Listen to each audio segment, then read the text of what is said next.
Good morning, and thank you for joining me on the Path to Liberty for August 5th, 2019. My name is Michael Boldin, broadcasting live from my home office and studio here in downtown Los Angeles for the 10th Amendment Center, where we broadcast every Monday, Wednesday, and Friday at 9:30 a.m. Pacific Time through our channels at YouTube, Facebook, DLive, Twitch, and Periscope. Plus, we have archives of our video version both at BitChute and Brighteon.com. And, of course, we have a podcast edition as well that we put out through iTunes, Spotify, Google, Stitcher, and elsewhere. You can find all of that over at 10thamendmentcenter.com/path-to-liberty if you want to get show notes, previous episodes, links to articles that I reference so you can read further, and on and on. Again, it's 10thamendmentcenter.com/path-to-liberty. I hope you had a really good weekend, and your Monday is off to a good start as well. Now, today we're talking about federal gun control. I'm focusing primarily on the federal government because we have new reports from about what the federal government has been doing. It's an annual report that we put out now in response to what the ATF puts out in their annual enforcement reports. Now, they have actually ramped things up once again pretty aggressively, in my opinion. And to set the foundation, we should start out with two really important principles about my views here, our views as an organization at the TAC, as the basis for how we're looking at things. First of all, under the Constitution, not as the pundits tell us the Constitution is, what it means, but under the Constitution, as drafted by the founders and ratified by the people of the several states, that includes the Bill of Rights, of course, which includes the Second Amendment, the number of federal gun control laws or regulations or rules or orders that are authorized are exactly zero. Not one is legal or in line with the Constitution. And then two, the second point is, under the Constitution, the one thing that the ATF is authorized to do is disband. So before getting to that and getting to the report that I want to cover and share with you today, let's take a look over on the live chat. I appreciate everyone who spends a little time joining me today. Paul Maroney, Andre, Don Frya, Andrew Nappy, and a number of other people, Dennis, Michael, over on Facebook, Atomic One over on Periscope, who points out that red flag laws will be abused. Of course, all power in government is absolutely something that's going to be abused. Government, the essence of government is power. James Madison told us, of course. And, of course, power always does corrupt. Over on YouTube, I want to say hi to Jim, RJ, David, Larry, Frank I, Timothy, Martin, Shane, Lackey, Justin Bayola, Tyler, I think I already mentioned, Ward Lawrence, and EHP Training. Good to see you guys as well. I appreciate everyone taking a little bit of time out of their day, out of their Monday, or whenever you happen to be watching or listening and spending it with me today. And of course, again, we're talking about the right to keep and bear arms, which, under my view, is a natural right. And I think the founders all agreed with this as well. I haven't found a single founder. I have not located any founder that ever said that the right to keep and bear arms exists as a grant of permission or a privilege from government. They saw the right to keep and bear arms as not only a natural right, but essential to deal with tyranny. And I had covered in a previous episode that part of the reason for the militia, why they so supported the militia, was as a defense against standing armies. And just to get this going here, I want to cover this. Not really cover, but just read through the Second Amendment to the Constitution. A well-regulated militia being necessary to the security of a free state, the right of the people to keep and bear arms shall not be infringed. And if you're reading along with me, if you can see the text here on video, you notice that there is no asterisk at the end. It doesn't say the right to keep and bear arms shall not be infringed if there's an emergency, or if a gun fires too fast, or if it carries too large of a caliber, or if it's undetectable by modern technology, or if you can assemble it at home. It doesn't have any conditions on it at all, period. And I know a lot of people were very happy that an NRA-backed president was elected, that we were warned that if the opposition won, that certainly there would be more and more gun control because it came out of the pedigree of the previous administration, which clearly did not like the right to keep and bear arms. Now, I would never defend Hillary Clinton or Barack Obama on the right to keep and bear arms. I think they're both horrible. I think they both have really bad goals, and I'm assuming that many of their supporters actually also don't support the right to keep and bear arms as a natural right and as a strict limitation on government power and the Second Amendment, the original legal meaning of it under the Constitution. I'm assuming they don't. It's pretty obvious. And I think people who wanted to see those folks defeated had good motives, generally. But the fact of the matter is that the NRA-backed president, the current administration, Donald Trump, has actually been worse. And again, numbers don't lie. Of course, we can twist them around and make all kinds of arguments, but I'm going to lay this out for you, and hopefully you can follow along and see where we're going with this. Because I would have to say, based on federal enforcement activity against the right to keep and bear arms, when you think that the ATF, when you agree that the ATF shouldn't exist, there should be no federal gun control. We can do another episode on state-level gun control as well and how to deal with it, but that's a separate issue because we're just talking about ATF enforcement being worse today than it was when Barack Obama was in office. And I think a lot of people would be surprised to hear that, unless, of course, you regularly read the 10th Amendment Center. So let's look at this report. We published this morning. Mike Meharry's been working on it for about a week or so, and he just submitted it to me last Friday, so the timing is very interesting, of course. But he did this annual report on the enforcement level for the ATF. And he says this, quote, last year, the ATF investigated 35,839 firearms cases. That compares to 2017 when the agency initiated 35,300. That's 500 more cases. So 35,000 firearms cases over 2018. An increase over 2017. It's a modest jump. You could say it's almost statistically insignificant. But in 2016, the final year of the Obama administration, the ATF investigated 31,000 cases, significantly less. During Trump's first year, 35,000. That's 3,300 more than Obama, a 10%, almost 11% increase. And anyone who makes the case that it's like, oh, well, it's only a little bit different. The population is larger. The fact of the matter is that Donald Trump's NRA-backed Donald Trump regime is ramping up enforcement through the ATF of federal gun control measures. And I know a lot of people call the ATF the alcohol, tobacco, and firearms. But the tobacco and firearms is a very, very small part of this. And maybe I can jump forward a little bit of this. Almost all, and mind you, the numbers that we're getting here, and I'll show this to you as well, come directly from the ATF itself. They tell us how many investigations they do, how many they recommend for prosecution, and how many convictions they do as well. And I have all the links to this in the show notes that will be published shortly after the live show is broadcast, 10thamendmentcenter.com/path-to-liberty. So, ATF, alcohol, tobacco, and firearms. Under Obama, 90% of the cases investigated by the ATF were the F, firearms. Under Trump, 92%. Even there, even though it's not a significant number, it's also been increased. They're doing very little on the tobacco and firearms, alcohol and tobacco, the AT part of it.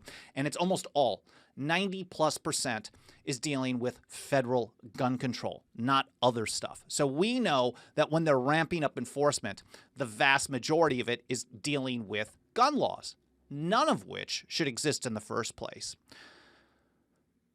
Mike goes on in his report. We also saw increases in other enforcement categories last year. There were 1,100 more cases recommended for prosecution, almost 500 more indictments.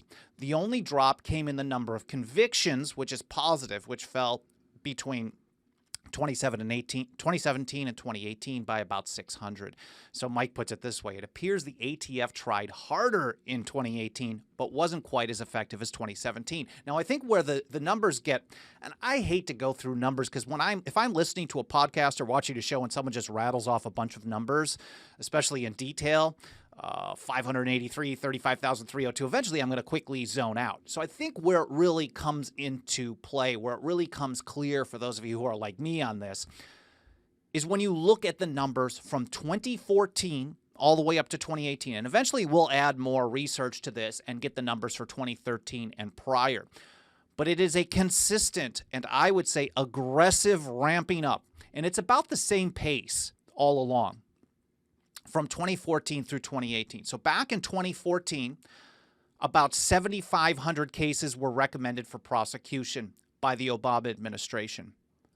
In 2018, under the Trump administration, that went up to 10,691.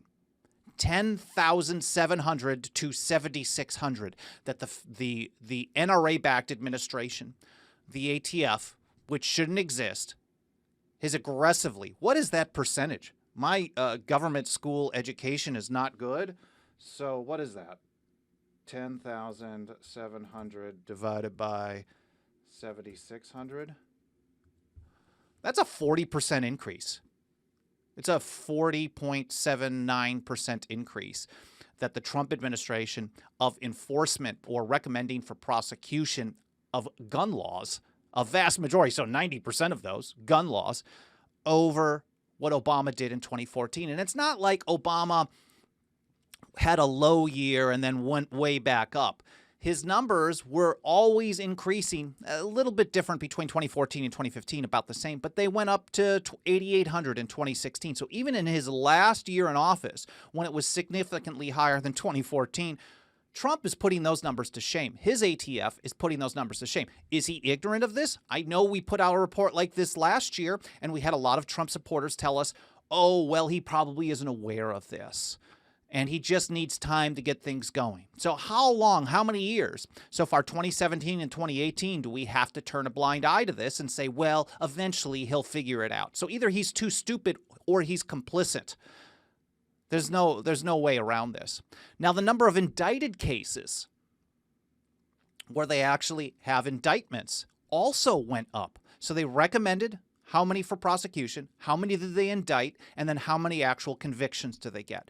And in every single case, the Trump administration is as bad or worse than Barack Obama, who is supposedly the worst gun-grabbing president we've had in modern times. Maybe as bad or worse than Bill Clinton was. And we can look at those numbers eventually and compare them. But I'm just going to go with the notion that Trump is worse than Obama on gun control. He may have better sounding rhetoric. He may have told us during the campaign when he was running for office that he was going to be the Second Amendment president. But maybe the Second Amendment president meant a well-regulated militia being necessary to the security of a free state. The right of the people to keep and bear arms shall not be infringed, except for those laws that have been on the books in Washington, D.C. since 1934 and beyond. So maybe that's what we've all been tricked on. Maybe people who heard Second Amendment president understood it as being something different. So when I hear Second Amendment president, I read the Second Amendment, and there is no asterisk. And just because a law has been on the books since 1934, and I'm talking about the National Firearms Act of 1934, just because it's been on the books for 70, 80 years, does not mean it's constitutional. The Constitution is the supreme law of the land, whether or not it has been violated in the past. It is the supreme law of the land, whether or not the Supreme Court agrees with it. It's the supreme law of the land, even if those violations continue year in and year out and get worse and worse and worse. It still means what it means. And if someone says they're the Second Amendment president, or they're going to be the Second Amendment president, you have to hold them to that standard. There's no way around that. So the number of recommended for prosecution, number of cases recommended for prosecution went up pretty significantly from 2014 to 2018. Trump is significantly worse than Barack Obama on this. And the number of cases that they indicted someone on, and now I'm not even talking about individual people. We'll get to that from the ATF directly in just a moment. The number of indicted cases are also significantly higher. In 2018, the Trump administration indicted 7,630 cases. Compare that to Obama's high mark in 2016 of 6,300. So they've also ramped up pretty significantly the number of cases for indictment. And then the number of convicted cases. Thankfully, the number of convictions, even though they tried to get more in 2018, went down. Even with that drop, it's about the same as Barack Obama's high mark. So in 2014, it was like 4,500, 2016, 5,500. Trump went up to 6,000 in 2017 and 5,500 in 2018. And again, in Mike's report, he focuses on the fact that a vast majority of what the ATF does is the F part of it, the firearms enforcement. Again, 92% of all cases investigated by the ATF under the Trump administration have been for firearms, and slightly less for Obama, about 90%. And going on, and this is, I think, also important to point out, even though we're primarily looking at the enforcement numbers from the ATF, Mike says this: Trump did something even Obama didn't do. He instituted new federal gun control with the implementation of a bump stock ban by executive fiat. They redefined the term machine gun to include a plastic accessory that I know a lot of gun rights supporters think of as a plastic toy, dangerous, pointless, whatever it may be. But if you think that it's okay to restrict the right to keep and bear arms, including ammunition, for example, I know Obama thought it was okay to restrict M855 ammunition through the same process that the Trump administration actually succeeded on the bump stock ban. If you think that they can do this because you may not use the product or the accessory, then they're going to use it for other things. If they can redefine a bump stock to fit under a machine gun, what do you think else someone like Elizabeth Warren or Bernie Sanders or Joe Biden, what do you think those people are going to do in the future if they're going to redefine items to be machine guns and then automatically ban them just by executive action?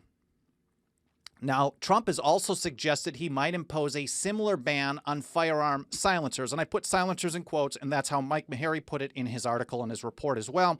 We know sound suppressors don't actually silence sound. They're called suppressors for a reason. They lower the dB level. They suppress the amount of sound put out, but it doesn't make it silent. And Meharry is making the same case that I am. He's making the same case that I am here. That while some argued with us or told us that things were going to be bad, worse, if Hillary got in, and they may have been, the fact of the matter is you cannot be a Second Amendment president if you are increasing enforcement of federal gun control laws, because none of them should exist in the first place. And Meharry put it that exact same way. And make no mistake, all federal gun control laws are unconstitutional. All of them.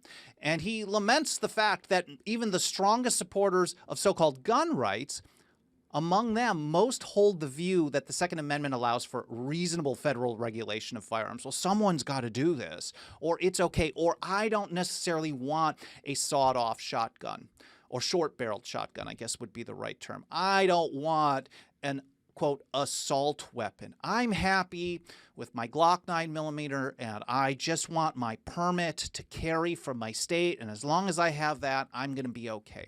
But as soon as you turn a blind eye to restrictions on your natural right to do anything, to think, to speak, or to defend yourself and your family and your property, as soon as you turn a blind eye to that and you allow a baseline, then eventually some politician in the future is going to make it worse. And it may be the politician that claims to be the best on it that actually is the worst.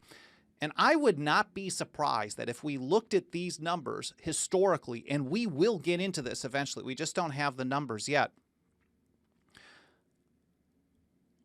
I think eventually we'll find out that Trump actually may be the worst when it comes to federal gun control enforcement in history. I would love to eat my words. I would love to say that he was just worse than Obama in the major areas, the number of cases that they recommended for prosecution, the number of indicted cases, and the number of convicted cases.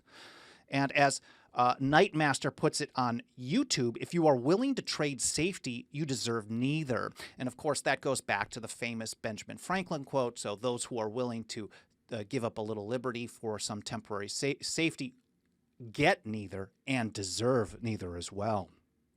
And Richard Simmons points out something over on Facebook. Under the rulemaking process of the ATF, where is that authority given under the Constitution? He's talking about the effort to, what Obama did or tried to do, ban M855 ammo under a rulemaking process of the ATF. That's exactly what Trump succeeded in doing in regards to the bump stock ban and what he's supposedly considering on sound suppressors as well.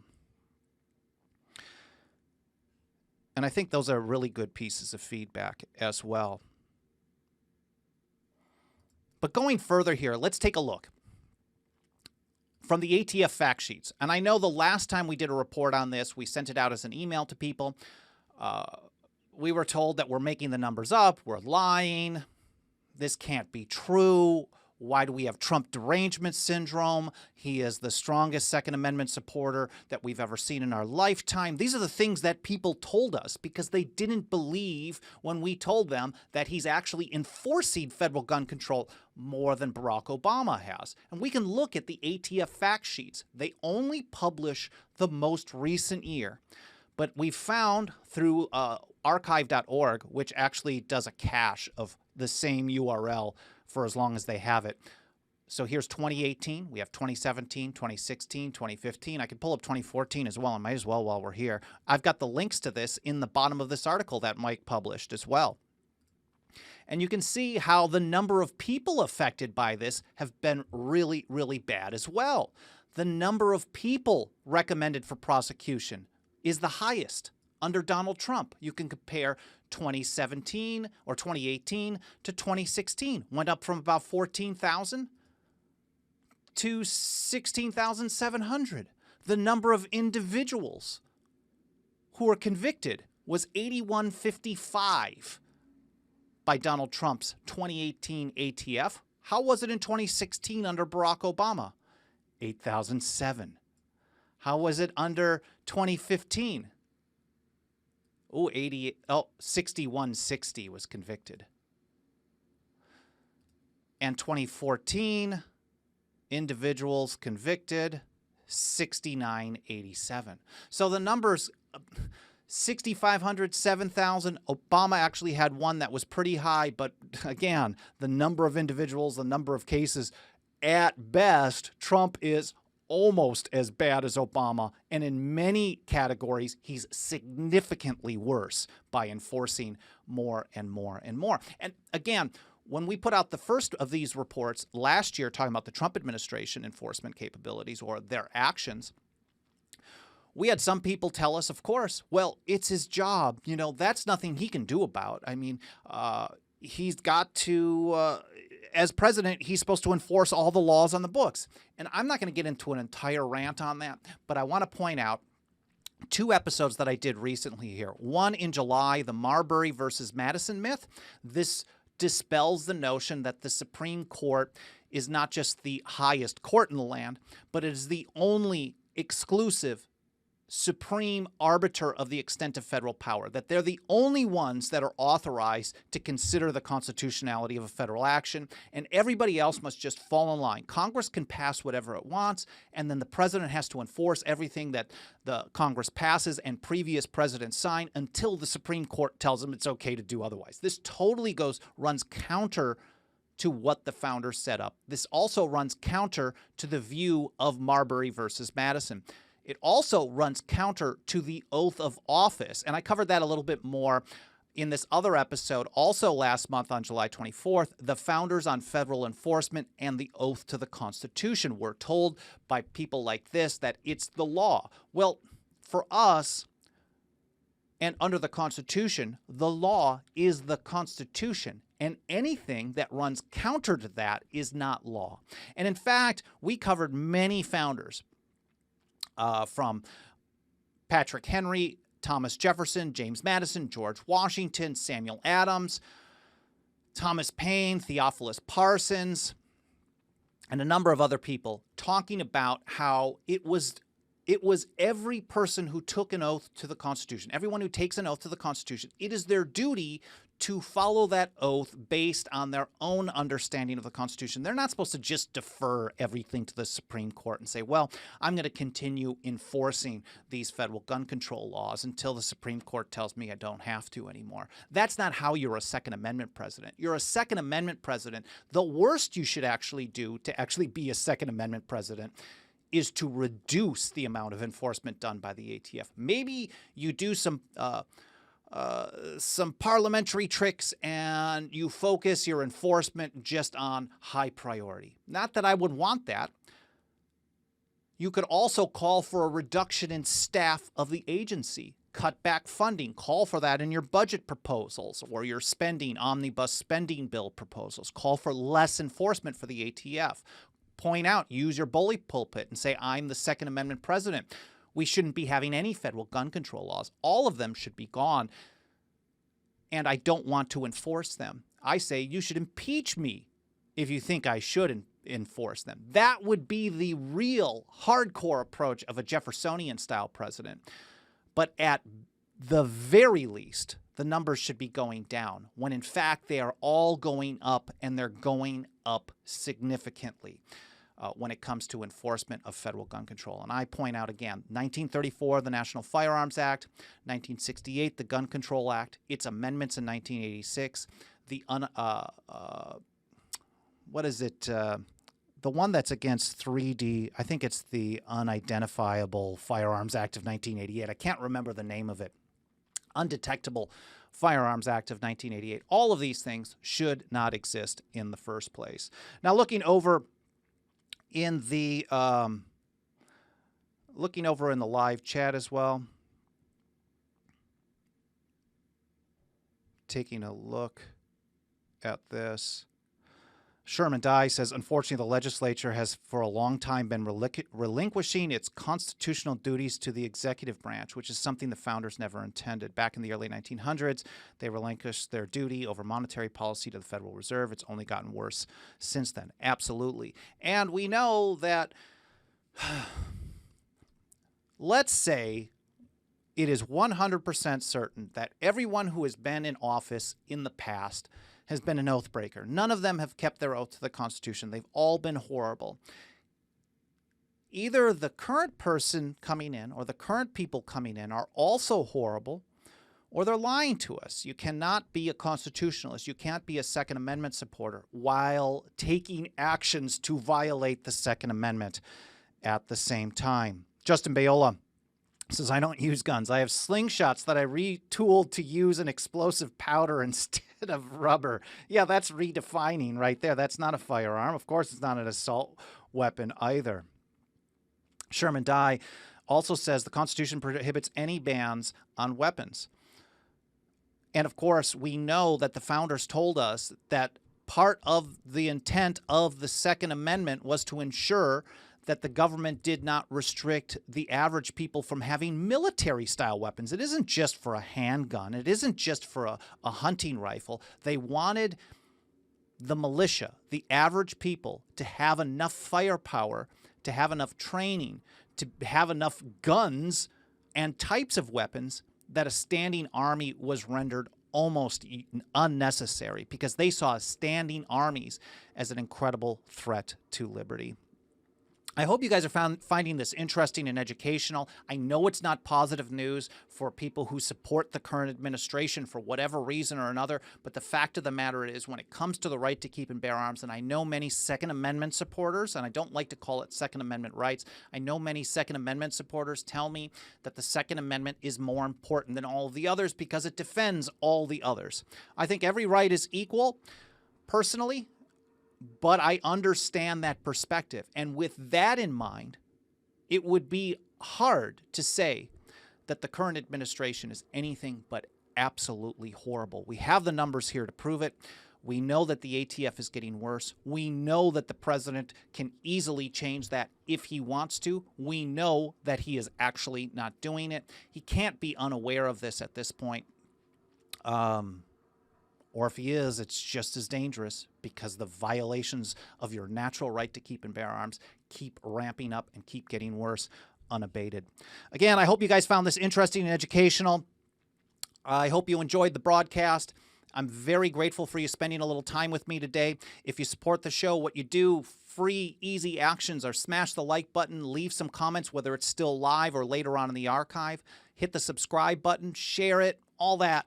That all triggers the algorithms of the platform you watch or listen on, and it tells them to show it to more people. So that is free and easy, and I'm very, very grateful for all those actions that people take.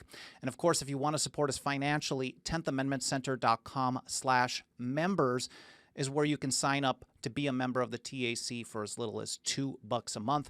We'll be back again as normal every Monday, Wednesday, Friday. I'll see you on Wednesday morning, 9:30 a.m. Pacific time. Again, I hope you enjoyed the show. Thank you so much for spending a little bit of your time with me today, and I'll see you next time here on The Path to Liberty.